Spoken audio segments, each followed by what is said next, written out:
8-10 वर्ष अगाडि के मलाई यो हरियो सागपात चाहिँ घाँस खाएको जस्तै लाग्थ्यो के, तर आजकल चाहिँ मलाई हरियो सागपात भएन भने भात खाएको जस्तै लाग्दैन के। हेलो एभ्रिवान, यहाँलाई स्वागत छ मेरो आजको नयाँ भिडियोमा।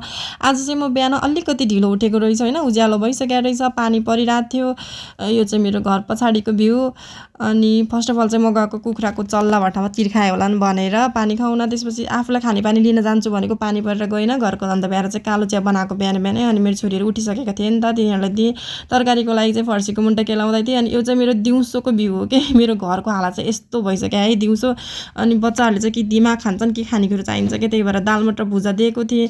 अनि हामी खाजा के खाउँ भनेर सोचिरहेको थिएँ। मामाले फेरि सेलरोटी र अचार ल्याउनु भएछ क्या, आज स्पेसल रोटी पकाउनु भएको रहेछ है। त्यसपछि मैले च्याउ उमालिहालेँ। अनि हामीले चाहिँ खाजा खान लगाएको सेलरोटी अचार र चिया तातो तातो खायौँ होइन। जाडो जाडो थियो नि त, पानी परिरहेको थियो। अनि मेरो छोरीहरूको सुरु भयो के काम नखरा, आपसे आप अपुङ्गे डिजाइनर बनिरहन् के। यहाँ यो आइतबारे बिदा चाहिँ सरकारले आमाहरूको लागि सजाय दिया हो के। यति गाह्रो हुन्छ धान्न है। अनि दिउँसो एकछिन पानी बिदा भएर कपडा धोएर टाकेको थिएँ, उति बेला ओइरिहाल्यो कि। अनि म कुदेको कपडा उठाउन। यहाँहरूको दिनको